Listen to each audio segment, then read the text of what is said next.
My name is Alejandro Barroso, and I come from Andalusia, Spain. First of all, I would like to thank Dr. Nathan Olsen and Carmen Martinez for helping me with this presentation. This presentation is titled Implementation of a Novel and Faster Point-of-Care Hemostasis Analysis. A bit of my background: I work in the Malaga Hospital, and I also teach at Malaga University. But before, I've been working in King's College London and Imperial College. These are my disclosures. Well, the learning objectives of this talk could be briefly describe how a comprehensive patient blood management approach keeps focus on the patient, lightly touch about or lightly talk about the evolution of bleeding management with patient blood management and with viscoelastic tests, and then focus on the implementation of Quantra-based algorithm in patient blood management, sharing some of our experience. The reason of this talk should be clear at this point of the presentation, after the talk of my two colleagues. So just say that every effort should be made to avoid allogenic blood transfusions. Cardiac surgery, but also liver surgery, liver transplant surgery are complex and high-risk procedures that often requires the use of blood products to replace the blood loss and to support the patient cardiovascular system.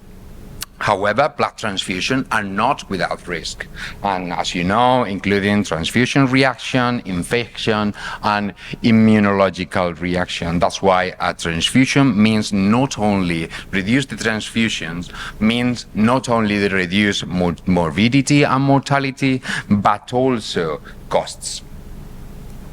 As Andrew said, the use of viscoelastic testing devices now as part of a goal-directed treatment approach to manage perioperative bleeding has been recommended now by several international organizations and clinical guidelines, such as the SIA, the STS, or the European guidelines.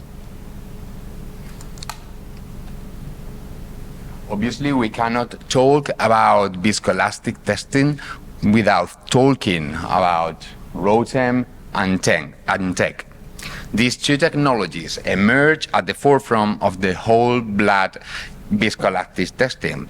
Both use the adaptation of the classic methodology that involves a pin suspended in a cap containing a blood sample. Studies like this one in Spain shows how still today most of the centers use these two devices. However, 4 to 5 years ago, because several reasons, because several issues in our hospital, we changed to a new generation viscoelastic test device. This is the Quantra system, which is a cartridge-based viscoelastic test system that uses a novel ultrasound technology that facilitates the use of point-of-care hemostasis analysis, allowing a quick and reliable clinical results. During the past few years, evidence has started growing up supporting the use of this device and the new technology. Before talking and before sharing our experience, I would like to introduce my hospital, which is a hospital of 1,100 beds. We have 82 beds for critical care patients. We usually do 300 open heart surgeries per year and around 60 liver transplantation per year.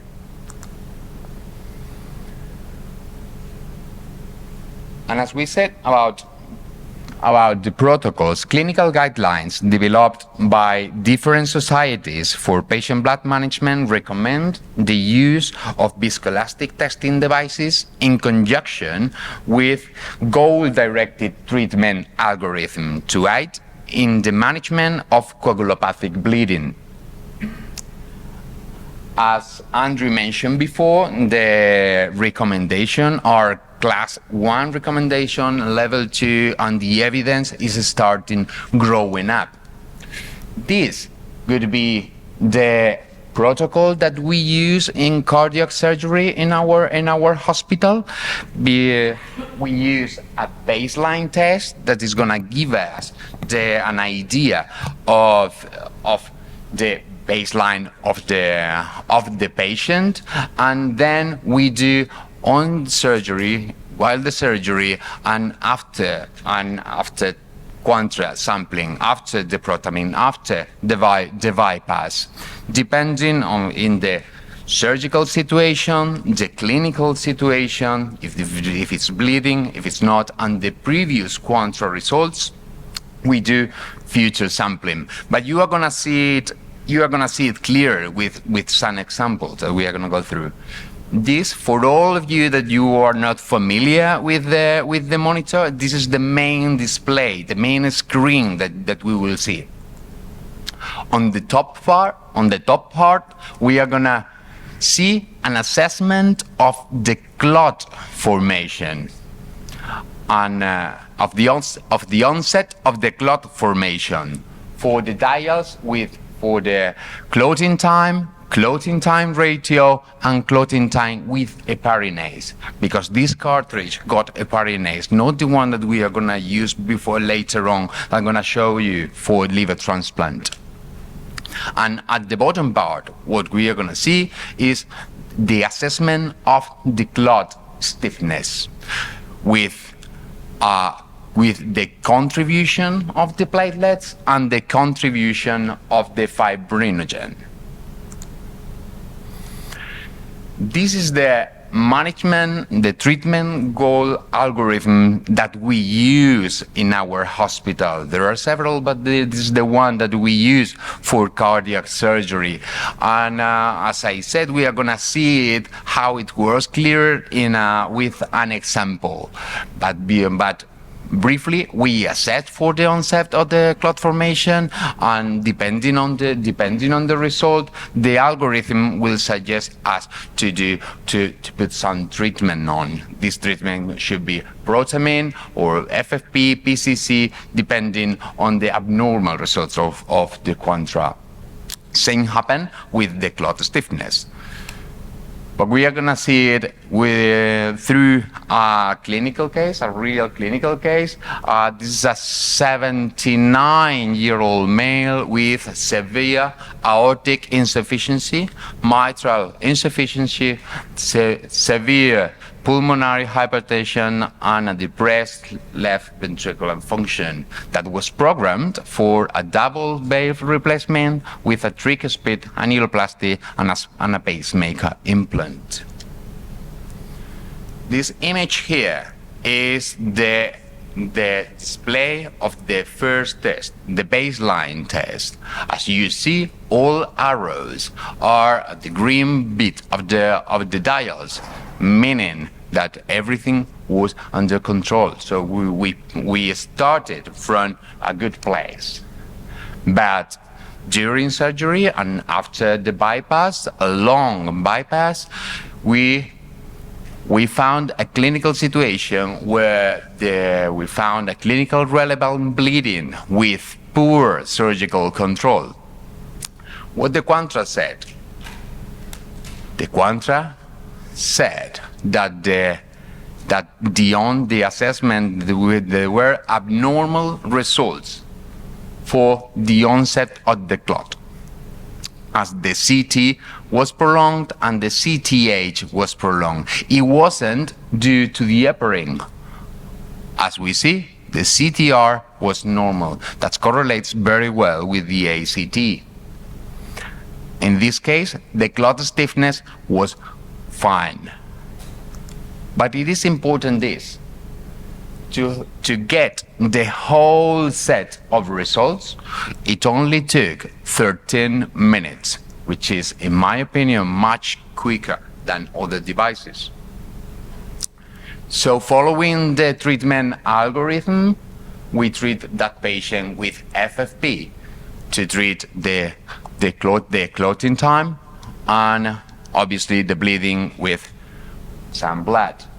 So the bleeding was controlled, the surgery could be finished, and the patient transferred to the ICU. What happened at the ICU?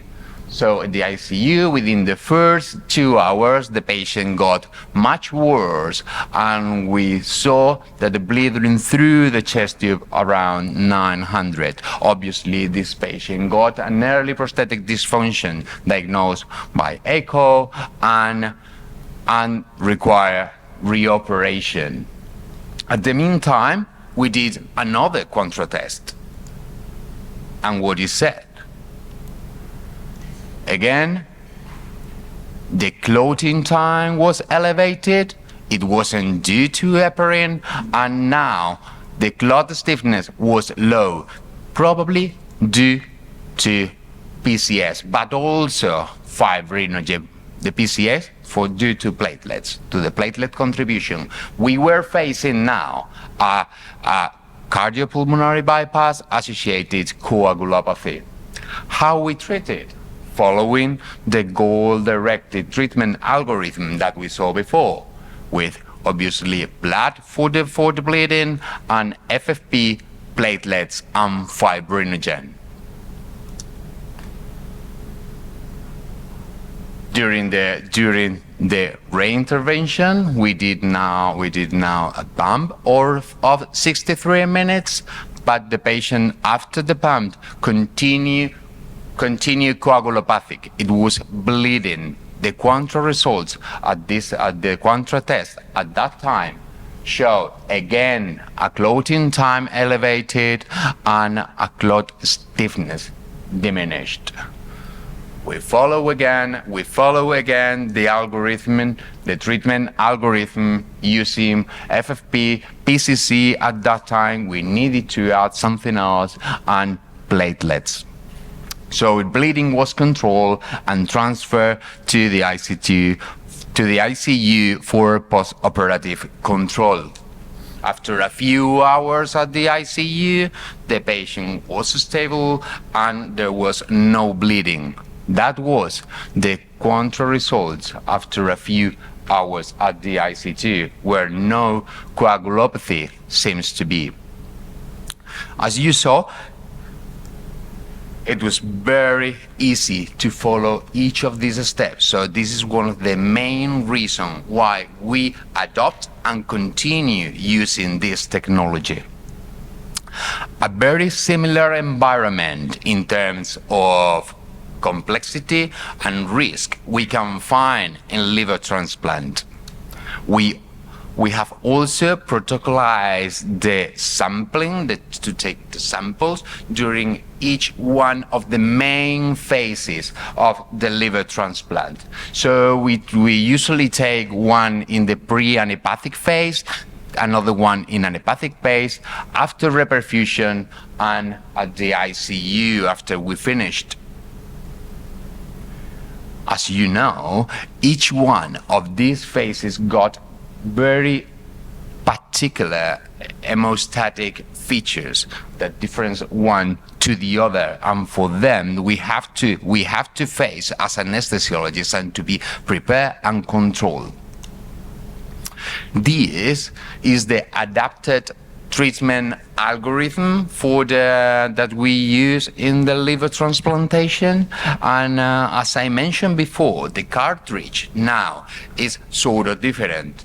We are not using in this cartridge heparinase because the heparin doesn't play an important role in this sort of surgery. But what is important in this surgery and other surgeries such as polytrauma is the fibrinolysis, and that's why we need to assess the fibrinolysis. How we do it? With this new dial here that appear in the main screen. Yeah? So, I'm not going, because we are running out of time, I'm not going to go through this whole case, 11 transplant. You can see it online because it was published a few weeks ago.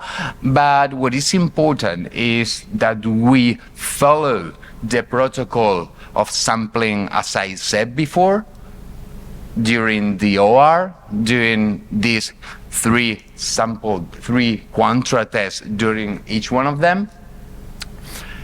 We follow the goal-directed treatment algorithm to treat that patient during that surgery, and the importance of the fibrinolysis marked here. For those who likes curves, we also got curves, and we also have in another screen the trends of how the patient is doing. So, the take-home message could be that Quantra third generation viscoelastic test can offer us a prompt and an accurate diagnosis and treatment. So, providing to the patient better medical care, to we, the professional, evidence-based medicine, and to the health center, economic and resource savings. Thank you.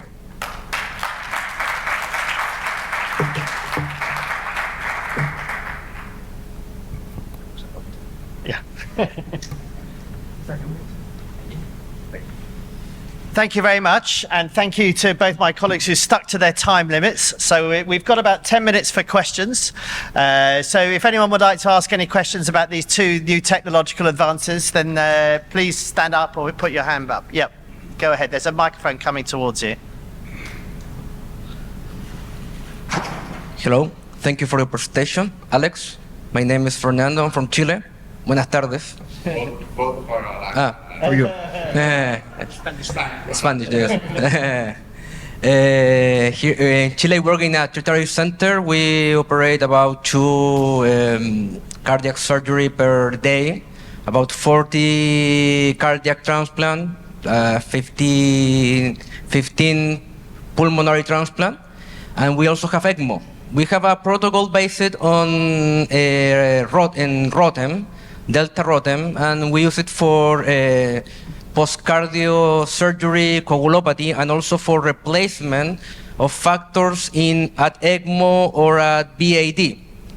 In your experience, do you notice or do you have notice any difference between ROTEM, we have a Delta ROTEM, and Quantra that you use in your protocols? Thank you very much. Right. Thank you for your question. It is interesting, but the thing is that that we previously used ROTEM in our center, but the device got a lot of problems. So during the time we were having the correct cartridges, the machine was most of the time like with some troubles, and not everyone at my center was familiar to the technology, to interpretation the results.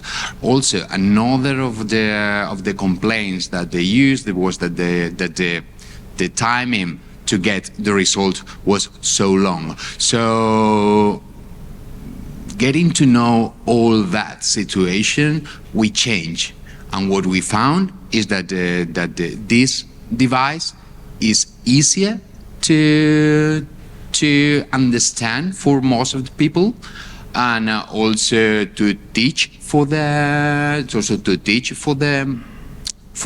residents, nurses, surgeons, which is important. They have to know, and it's quicker. I would say that it's quicker. I know that there are algorithms that A5, A10, because I know all that, obviously, but this can give you the whole results, and you get confidence of what you're having. So I would urge you to go and have a look, so you can play with both the new iCEP Cell Saver and the Quantra over in the stand, and just go and have a look and have a play. It's much more intuitive to use. Even I can understand it. I'm not sure you can teach surgeons, but you know, it's worth a try. I mean, it's difficult. Any other questions? Yes.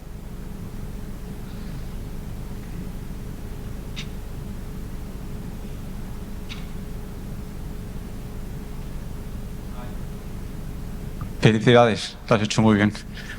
Félicitations, c'est très bien, c'est très clair. Hello, I am a question for you, for Barroso. Yes, in your test, I have Quantra at my hospital. Okay, how, in your opinion, the hypocalcemia, hypothermia, or, for example, another factor influence in this test? Do you think it's necessary modify the temperature for this question, for this Quantra? Thank you for the question. I have no data to respond to that. I'm sorry. I mean, my opinion wouldn't be useful. What do you think? Maybe we can add that for all viscoelastometric testing, the blood, the citrated whole blood, is put back at the 37 degrees and not and is recalcified in the device. So the viscoelastometric testing doesn't see hypocalcemia or hypothermia. So you can have a patient bleeding from hypothermia and hypocalcemia clinically with that viscoelastometric testing normal. Is it clear? Yes, Clear. In other words, it shouldn't be a problem. You still have to treat the calcium clinically and the temperature, but it shouldn't affect your point of care testing. You can still do it. Any other questions? Good. Well, thank you very much for your attention. Thank you to Thank you. Alexandra and Alexandra. And enjoy the rest of your day.